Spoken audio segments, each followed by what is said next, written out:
Ma'am, step away from the gate. Now. The security officer's hand was already moving toward his radio, his partner circling behind as if cornering a threat.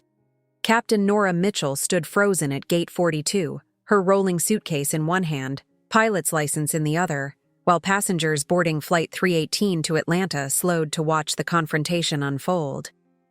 "I'm the captain of this flight," Nora said calmly, though her heart had begun that familiar anxious rhythm she knew too well.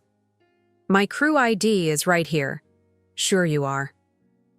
Officer Derek Brennan's smirk was barely concealed as he glanced at his partner, Officer Hayes, a younger man who seemed uncomfortable but said nothing.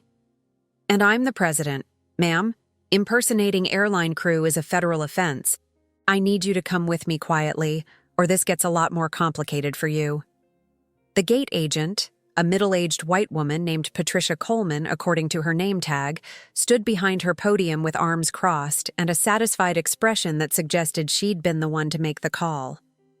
Her eyes had tracked Nora from the moment she'd approached the gate, that same evaluating look Nora had learned to recognize over her 12 years in commercial aviation. "My name is Nora Mitchell. I'm 34 years old, and I've been flying commercial aircraft since I was 22. I'm a captain for Skybridge Airlines, rated on the Boeing 737 and Airbus A320 family. I have over 8,000 flight hours, an impeccable safety record, and exactly 7 minutes ago, I was simply walking to my assigned aircraft to begin pre-flight checks. Now I'm being accused of impersonating myself." "Officer Brennan," Nora tried again, her voice steady despite the growing crowd of onlookers. "If you'll just scan my crew badge or call the Skybridge operations desk. I've seen fake badges before." Brennan stepped closer, his hand now resting on his belt near the handcuffs. "You people always have an explanation, don't you? Always some story about how you're supposed to be here." "You people." The words hung in the air like an indictment. A businessman in first-class boarding stopped mid-step, his phone already out and angled toward the scene. Two flight attendants from a different airline exchanged glances near the adjacent gate. A teenage girl whispered urgently to her mother, pointing at Nora's uniform. "This is my identification," Nora said, holding up her FAA-issued pilot certificate with her photo clearly visible. "My employee number is SK7842. My aircraft today is N384SB, a 737-800 currently parked at this gate. My first officer is Michael Chen, who's probably already in the cockpit wondering where I am." Patricia, the gate agent, spoke up. "I've been working this gate for 15 years, and I know all our regular captains. I've never seen her before." "I'm based out of Chicago," Nora explained, her patience thinning but her composure intact. "I'm covering this route because Captain Morrison called in sick this morning. Operations contacted me at 5 a.m. If you'd just verify—" "Hands behind your back." Brennan had apparently heard enough. He reached for his handcuffs, his partner finally stepping forward to assist. "This is absurd," Nora said, but she didn't resist as the cold metal closed around her wrists. She'd been trained for crisis management, had talked passengers through emergency situations, had landed aircraft in conditions that would terrify most people. She knew when to comply and when to fight. Right now, compliance was the safest option, even as humiliation burned through her chest. The businessman with the phone had moved closer, clearly recording. "This doesn't look right," he said to no one in particular, his British accent cutting through the terminal noise. "I fly this route monthly. That's a real Skybridge uniform." "Sir, step back," Hayes warned, though his voice lacked conviction. Through the jetway window, Nora could see her aircraft. Her aircraft. The plane she was supposed to be commanding in less than 40 minutes, with 156 passengers depending on her to get them safely to Atlanta. Instead, she was being arrested at her own gate, while her first officer, Michael, was undoubtedly trying to figure out where his captain had disappeared to. What Derek Brennan didn't know as he gripped her arm and began walking her away from Gate 42 was that Nora Mitchell wasn't just any pilot. She was Captain Nora Mitchell, daughter of Marcus Mitchell, who had started as a baggage handler 30 years ago and now sat as the chief operations officer of Skybridge Airlines. She was also the youngest woman of color to make captain at a major U.S. carrier, a distinction that had been featured in aviation magazines and industry publications. But more than that, she was someone who had spent her entire career navigating spaces where her presence was questioned, her credentials doubted, her authority undermined by people who couldn't reconcile what a pilot should look like with what they saw in front of them. As Brennan led her past the rows of shocked passengers, past the boarding area where she should have been conducting her pre-flight briefing, past the windows overlooking the tarmac where her aircraft sat waiting, Nora's mind was already working through the next steps. Not with anger, though that simmered beneath the surface. Not with revenge, though the injustice of this moment would demand accounting. With calculation, with the same methodical precision she used to run through emergency checklists at 35,000 feet. Because in approximately 7 minutes, several things were about to happen that would transform this humiliating moment into something neither Derek Brennan nor Patricia Coleman would ever forget. In 7 minutes, Michael Chen would notice his captain's absence in radio operations. In 7 minutes, the British businessman's video would be uploaded to social media with the caption that would later go viral.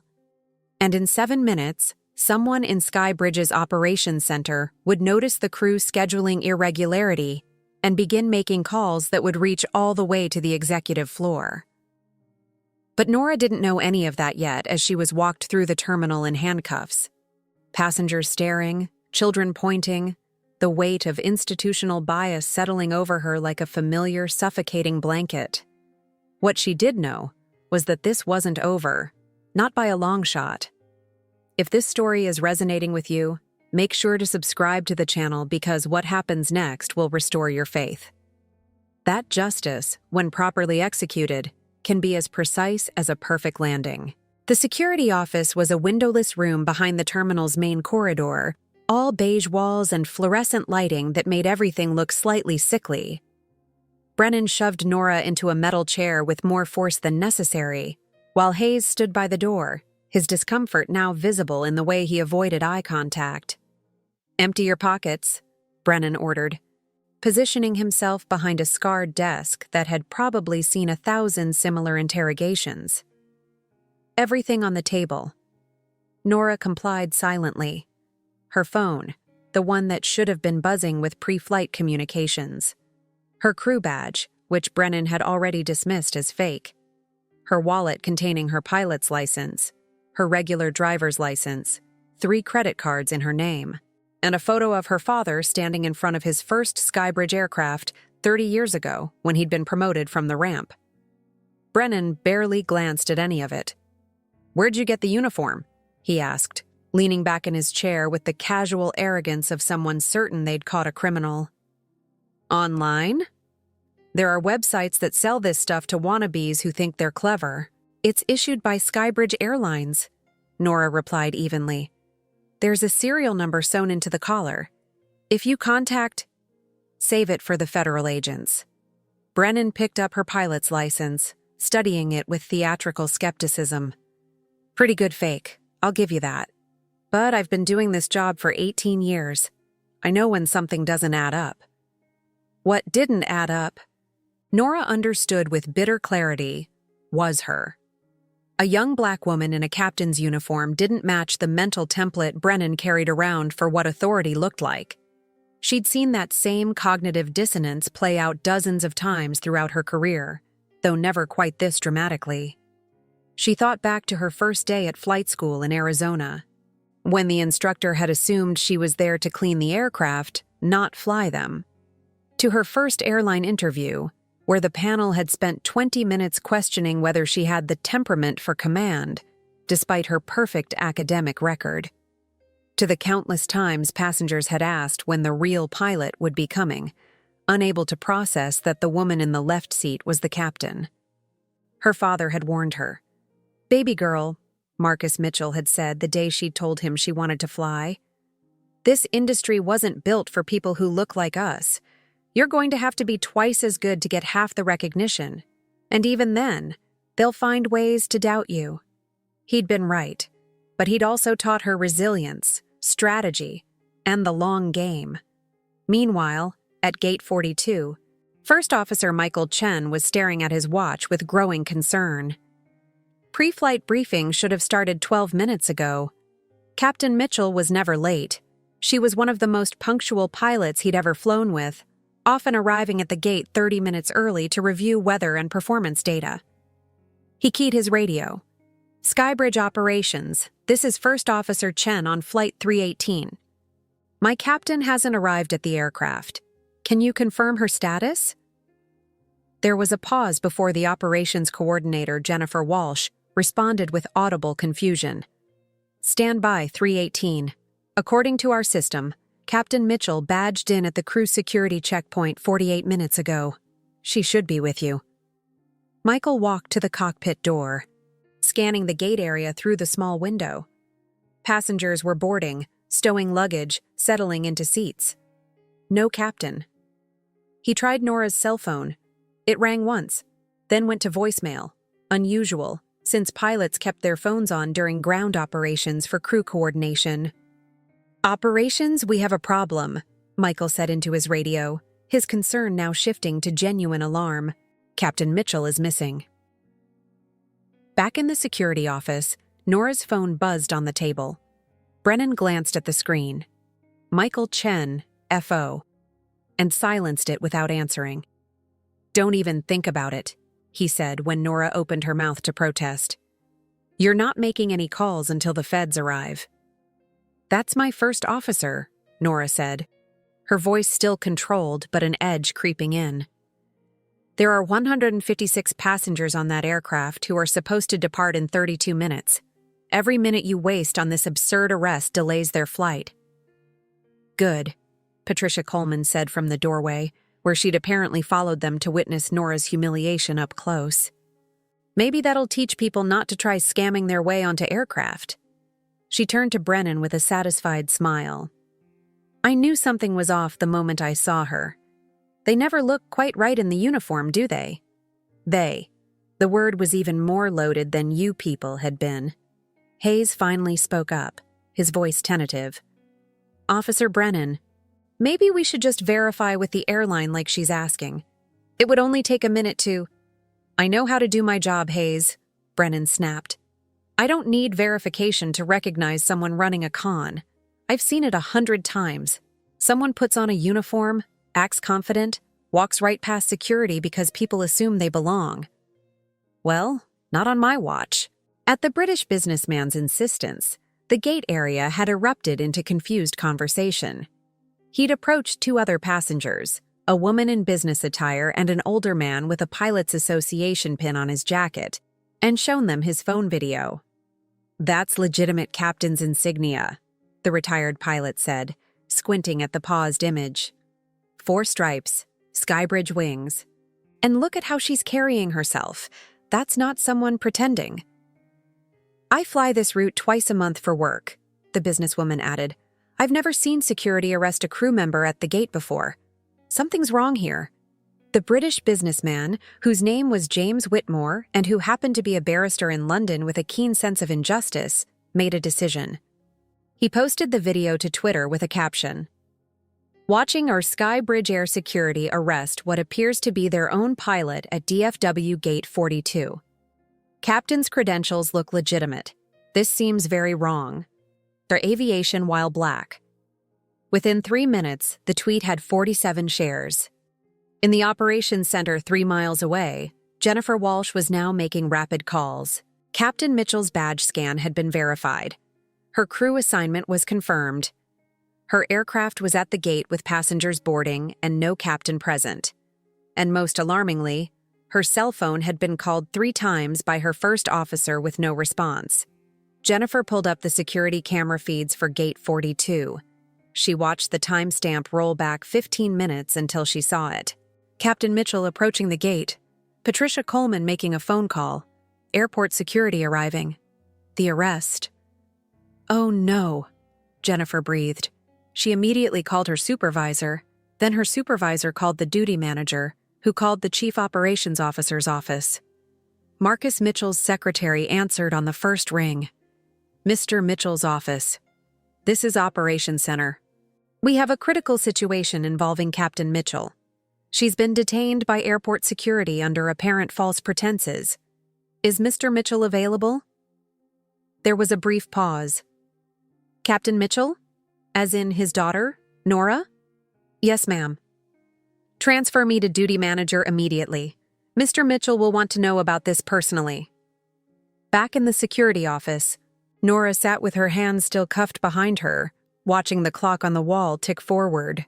She'd maintained her composure for 23 minutes now, answering Brennan's increasingly hostile questions with the same calm professionalism she used to handle passenger complaints or manage crew conflicts. But inside, a cold anger was building. Not just at this particular injustice, but at the accumulated weight of every time she'd been doubted, questioned, diminished, forced to prove her worth in ways her white male colleagues never had to consider. She thought about Captain James Morrison, whose sick call she'd covered this morning. Would he have been arrested at the gate? Or would his presence in uniform have been accepted without question? His credentials assumed legitimate until proven otherwise? She knew the answer. How long does it take for federal agents to arrive? Nora asked quietly.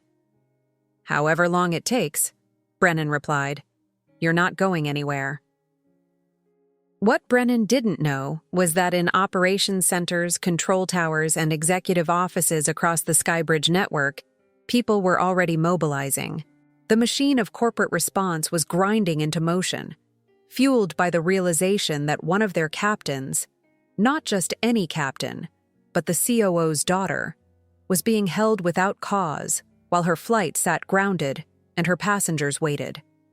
And in approximately 4 minutes, Marcus Mitchell's phone would ring with news that would transform his typical Thursday morning into something else entirely.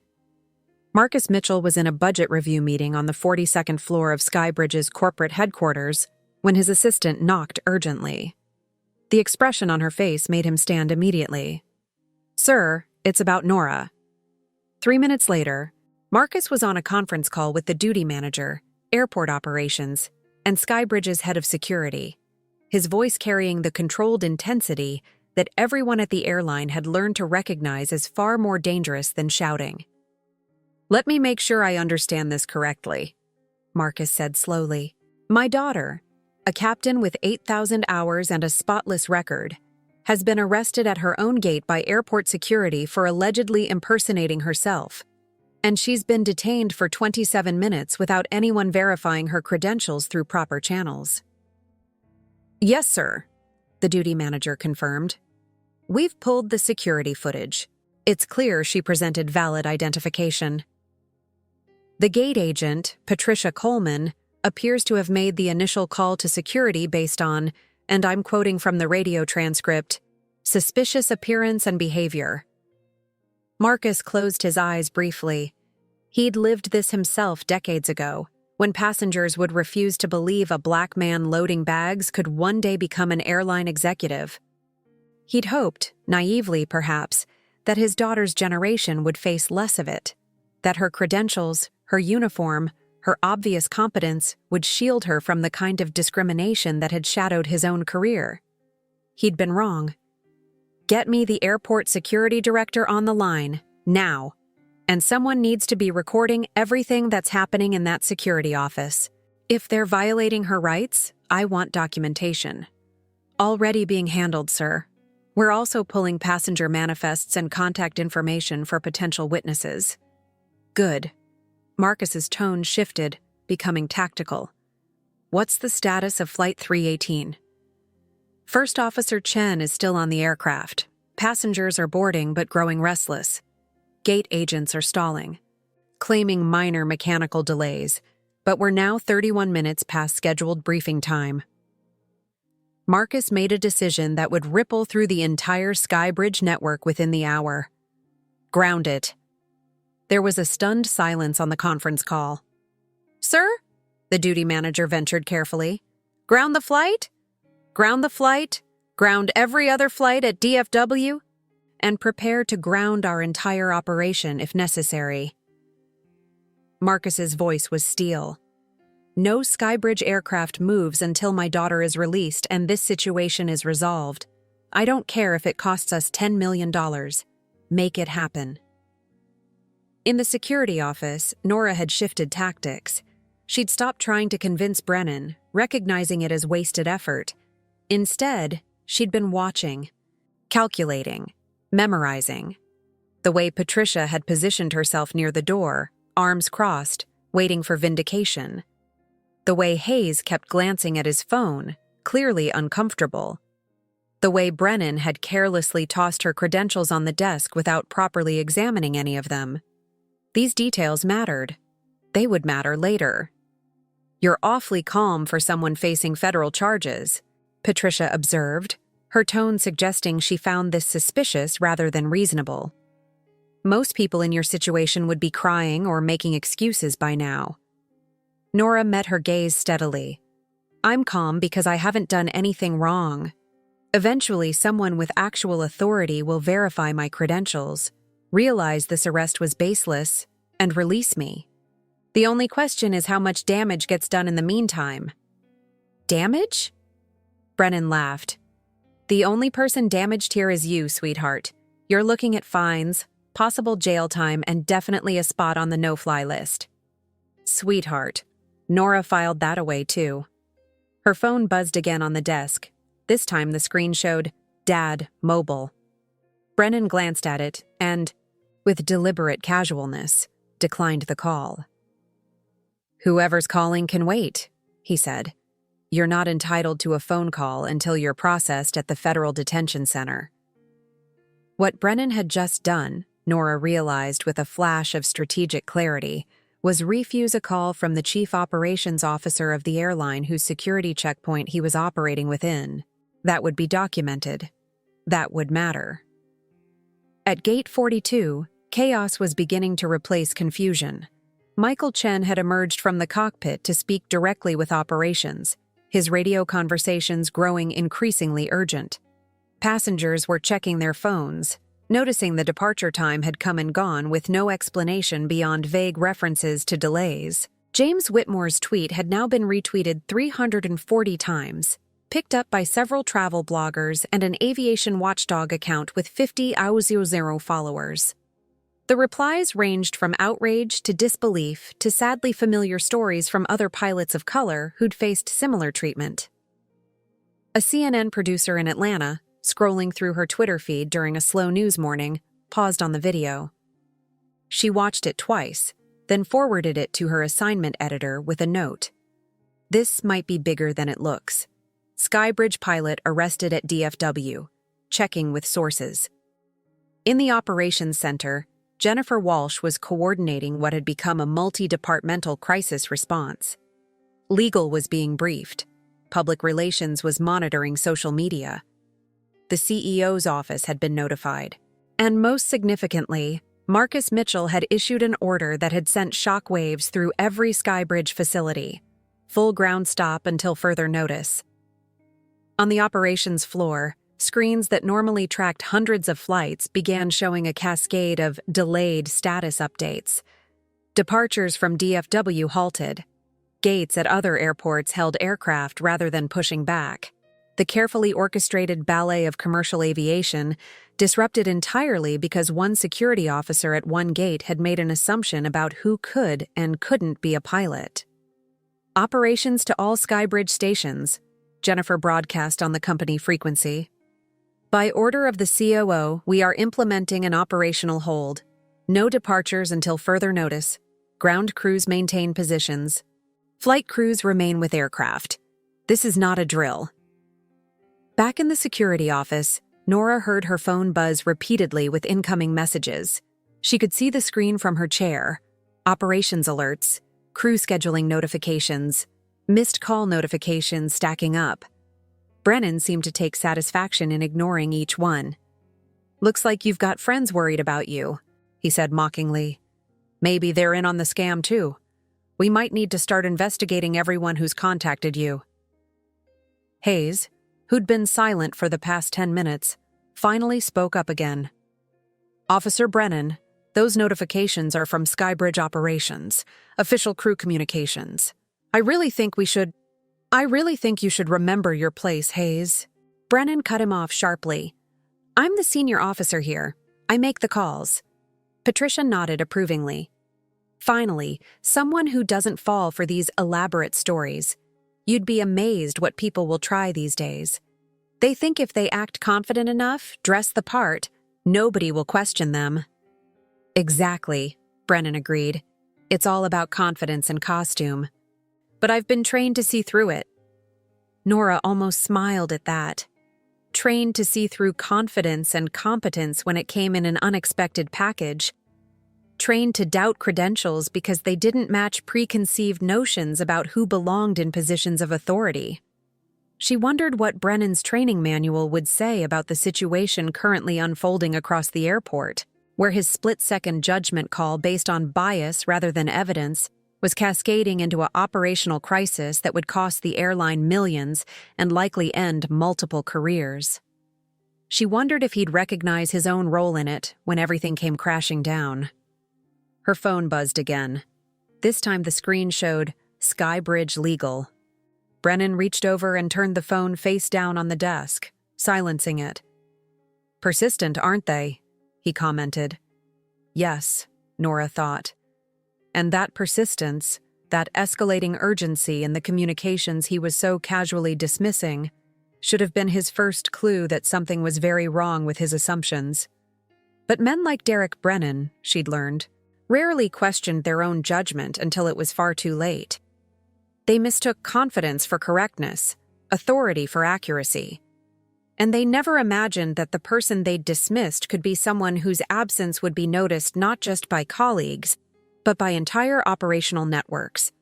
Outside the security office, in corridors and control rooms and executive suites, forces were aligning. Documentation was being compiled. Witnesses were being contacted. Legal strategies were being formulated. And somewhere in the corporate headquarters, Marcus Mitchell was making calls that would reshape how this situation, and everyone involved in it, would be remembered. Nora sat in her uncomfortable metal chair, hands still cuffed, and waited. Not with resignation, but with the disciplined patience of someone who understood that justice, like navigation, required precise timing. The storm was building. Brennan just couldn't see it yet. The door to the security office burst open without warning. Airport Security Director Raymond Foster entered first, his face flushed with barely contained fury. Behind him came two Skybridge attorneys, the airport's legal counsel, and a woman in a crisp business suit carrying a tablet that she was already reading from with evident concern. Officer Brennan? Foster's voice cut through the room like a blade. Uncuff Captain Mitchell, immediately. Brennan stood slowly, confusion flickering across his face. Sir, this woman was attempting to impersonate. She's not impersonating anyone. She is Captain Nora Mitchell, a fully credentialed Skybridge pilot who you've illegally detained for 38 minutes. Foster's hand shot out. Uncuff her, now. For the first time since this ordeal began, Nora saw uncertainty creep into Brennan's expression. He glanced at Patricia, who'd gone pale, then back to his director. I had probable cause, Brennan insisted, but his hand moved toward his keys. The gate agent reported suspicious behavior, and when I approached, her story was the truth, one of the Skybridge attorneys interrupted sharply. Which you would have discovered in approximately 90 seconds if you'd bothered to verify her credentials through proper channels instead of making assumptions based on her appearance. The handcuffs came off. Nora stood slowly, rubbing her wrists where the metal had left red marks. She said nothing, her face carefully neutral, but her eyes tracked every person in the room with the focused attention of someone cataloging evidence. The woman with the tablet stepped forward. Captain Mitchell, I'm Andrea Reyes, Skybridge's VP of Legal Affairs. On behalf of the airline, I apologize for this unconscionable treatment. Are you injured? Do you require medical attention? I'm fine, Nora replied quietly. But my passengers aren't. Flight 318 was supposed to depart 37 minutes ago. Flight 318 has been canceled, Andrea said, along with every other Skybridge flight currently scheduled at DFW. Brennan's head snapped up. What? Your father issued a full ground stop 20 minutes ago, Andrea continued, addressing Nora directly. No Skybridge aircraft moves until this situation is resolved, and those responsible are held accountable. The color drained from Brennan's face. Her father? Marcus Mitchell, Chief Operations Officer of Skybridge Airlines, Foster said, his tone suggesting Brennan should have known this, should have checked, should have done literally anything besides what he did. The man whose call you declined when it came through on Captain Mitchell's phone. Twice. Patricia made a small sound from the doorway, somewhere between a gasp and a whimper. I didn't know, Brennan started, but Andrea cut him off with a raised hand. Whether you knew her father's position is irrelevant. You arrested a credentialed pilot based on nothing but bias and the word of a gate agent who admitted on a recorded radio channel that Captain Mitchell looked suspicious, despite presenting valid identification. Andrea's voice could have etched glass. You denied her access to her phone, ignored multiple calls from airline operations, and refused your own partner's suggestion to verify her credentials. Would you like to know how much this mistake is costing? Brennan didn't answer. He looked like a man watching his career disintegrate in real time. The ground stop is costing Skybridge approximately $47 per minute in operational expenses, passenger compensation, and schedule disruption, Andrea continued. We're currently at $18 million and counting, but that's just immediate costs. The PR damage, potential lawsuits, and regulatory scrutiny, that runs into the tens of millions. Foster turned to Brennan, his disgust evident. Badge and radio, now. Director Foster, I was following protocol. You were following prejudice disguised as protocol. There's a difference. Foster held out his hand. Badge, radio. You're suspended pending investigation, and I strongly suggest you contact your union representative because the airport authority, the FAA, and Skybridge's legal team are all going to want depositions. As Brennan fumbled with his badge, Hayes stepped forward, his discomfort now transformed into something else, conviction. Director Foster, I need to state for the record that I advised Officer Brennan multiple times to verify Captain Mitchell's credentials through proper channels. He refused and ordered me to stand down. Hayes glanced at Nora. I apologize for not pushing harder, Captain. Your objections are noted in the incident report, Foster acknowledged. You're not being suspended. Officer Brennan made the decision, and Officer Brennan will face the consequences. Patricia, who'd been slowly backing toward the door, found her exit blocked by one of the attorneys. Ms. Coleman, the attorney said pleasantly, you're not dismissed. We have questions about your initial call to security and your stated reasons for believing Captain Mitchell was impersonating crew. I was just doing my job, Patricia said quickly, her earlier smugness completely evaporated. Gate agents are trained to watch for suspicious activity. And what specifically was suspicious? Andrea asked. According to the radio transcript, you told security that Captain Mitchell didn't look right in her uniform and that you knew all the regular captains. Can you elaborate on what didn't look right means? Patricia's mouth opened and closed. The trap was obvious. Any answer would expose the bias that had motivated her call. I want to speak with my supervisor, she finally managed. Your supervisor is waiting to speak with you as well, Andrea replied, along with representatives from HR and Skybridge's Passenger Experience Division. The gate area security cameras captured your facial expressions and body language when you first saw Captain Mitchell. It's quite illuminating. Nora's phone, still on the desk, began buzzing again. This time, Andrea picked it up and handed it to her. Your first officer has been trying to reach you, and your father. Nora unlocked the phone to find 47 missed notifications. She called Michael first. Captain! His relief was audible. Are you okay? Operations said you'd been detained but wouldn't give details. The flight's been canceled and passengers are furious and nobody knows what's happening. I'm fine, Michael. I'll explain everything later. Right now, I need you to make an announcement to the passengers. Tell them their captain was illegally detained by airport security due to, and use these exact words, an incident of racial profiling. Tell them Skybridge has canceled the flight in protest and will be providing full refunds plus travel vouchers, and tell them we're sorry. There was a brief pause. Copy that, Captain. They deserve to know the truth. As she ended the call, her phone immediately rang again. Dad showed on the screen.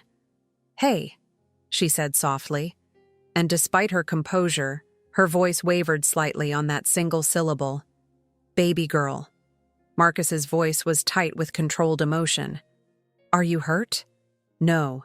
Humiliated and angry, but not hurt. Good, because I need you to focus now. Skybridge's legal team is there, standing right next to me. Excellent. Nora, I want you to listen carefully. You have a choice to make, and it's your choice, not mine. You can walk away from this, let the airline handle it through corporate channels, take some time off, and nobody would blame you.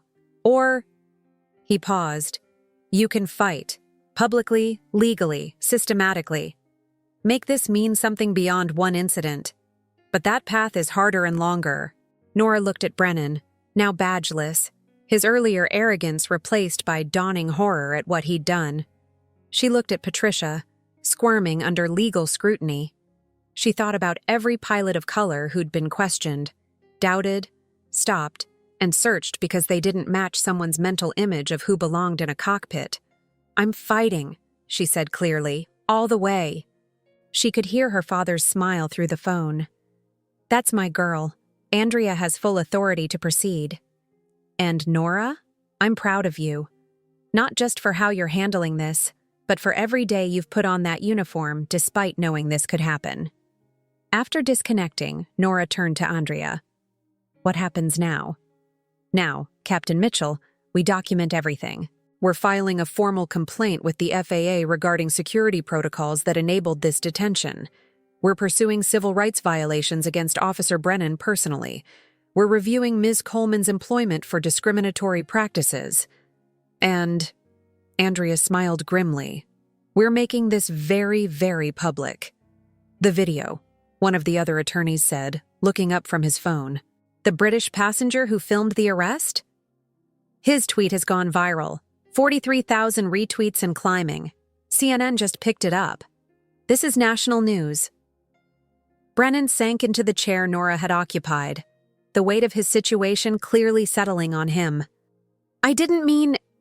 he started, but Foster cut him off. Don't. Whatever you're about to say, don't. Get a lawyer and save it for your deposition. If you believe accountability matters, especially when it's this satisfying, subscribe to see how a single moment of courage can dismantle entire systems of discrimination, because this story is far from over. Nora collected her credentials from the desk, each item a piece of her identity that Brennan had so casually dismissed. Her pilot's license, her crew badge, her phone full of evidence of his refusals to verify. Captain Mitchell, Director Foster said quietly, and this time his tone carried genuine respect. For what it's worth, I'm sorry. This should never have happened. Nora met his eyes. You're right. It shouldn't have. Which is why I'm going to make sure everyone learns from it.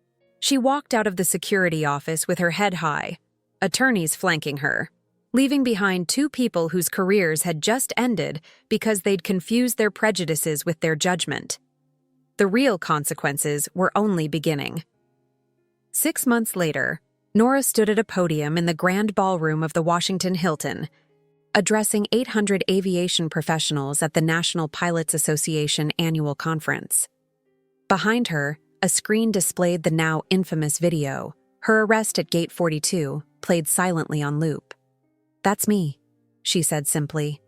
6 months ago, walking to my aircraft to do my job. 38 minutes later, I was sitting in handcuffs because a security officer and a gate agent decided I didn't look like their idea of a captain. The room was silent except for the soft click of cameras. CNN, NBC, and Aviation Week had all sent reporters. Her story, which had exploded across social media within hours of the arrest, had become a catalyst for conversations the industry had avoided for decades. But today, I'm not here to talk about what happened to me, Nora continued.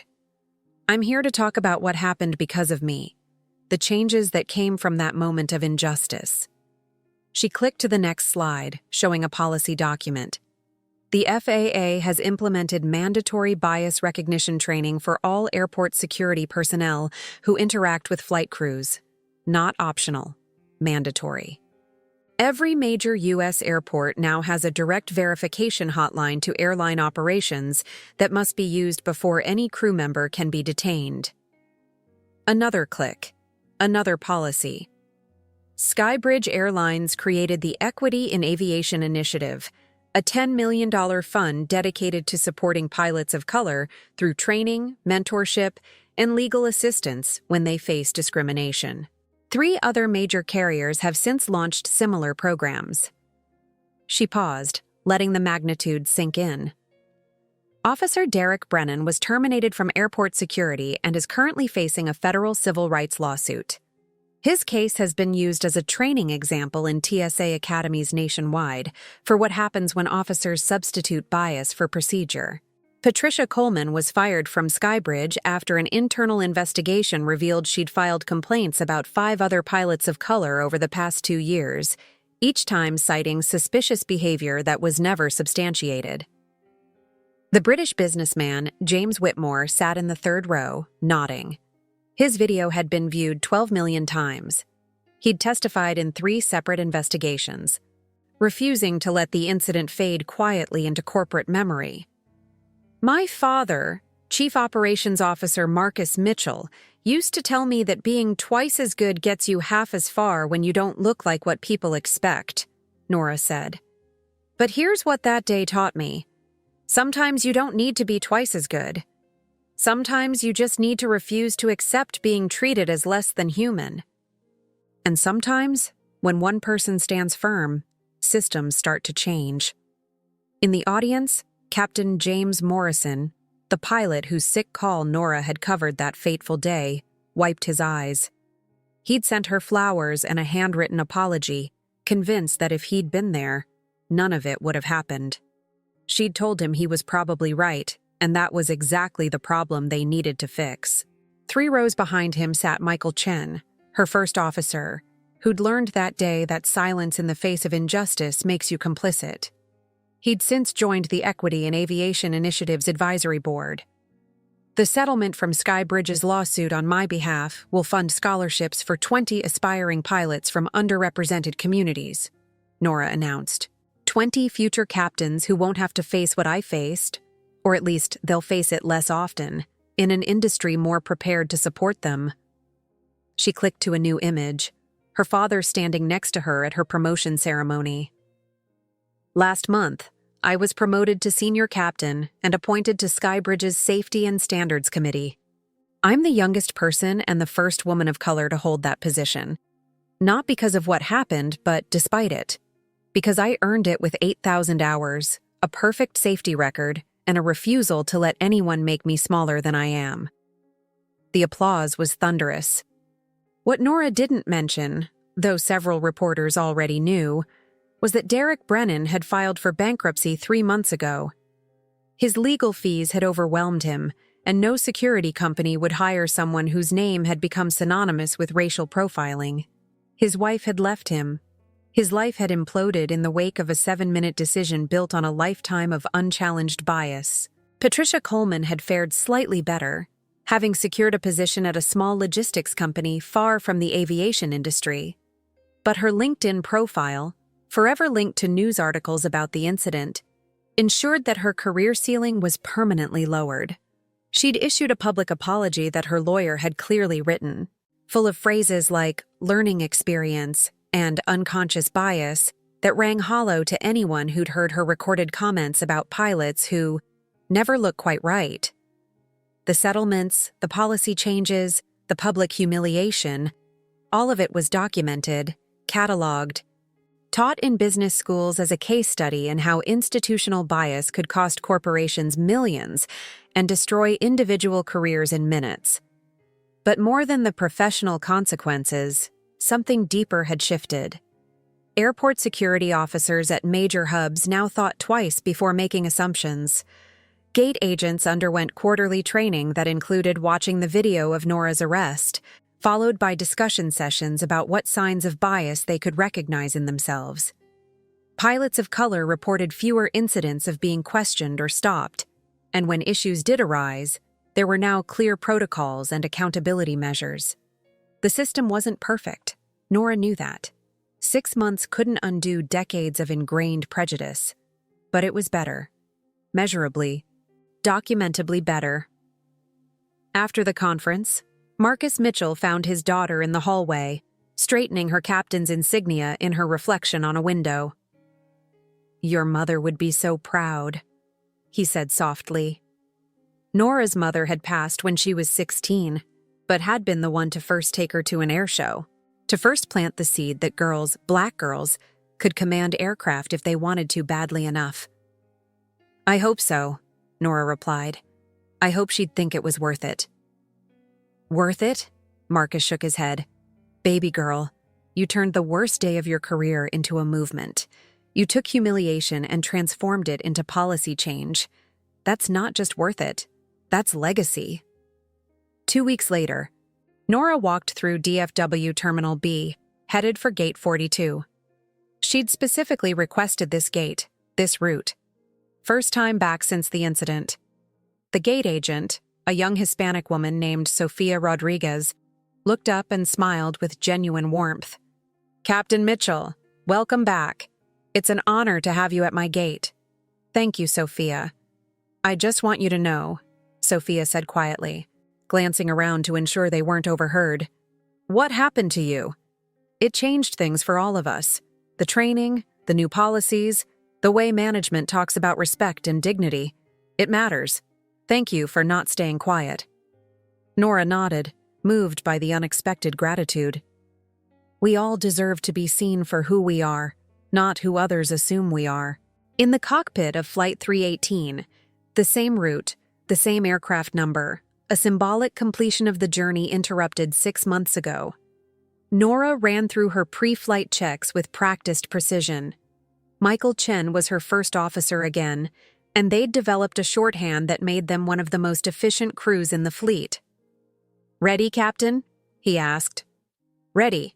As the aircraft pushed back from Gate 42 and taxied toward the runway, Nora thought about Derek Brennan sitting in his apartment, unemployable and broke. She thought about Patricia Coleman working a job she was overqualified for because she'd let prejudice guide her judgment. She felt no satisfaction in their suffering, only a grim acknowledgement that consequences, when properly applied, teach lessons that nothing else can. The aircraft lifted smoothly into the Texas sky, climbing through scattered clouds toward cruising altitude. In the cabin behind her, 156 passengers trusted her to deliver them safely to their destination. Not because of who her father was, not despite her race or gender, simply because she was their captain, qualified and competent and deserving of that trust. That, Nora reflected, was the real victory. Not the policies or settlements or public apologies.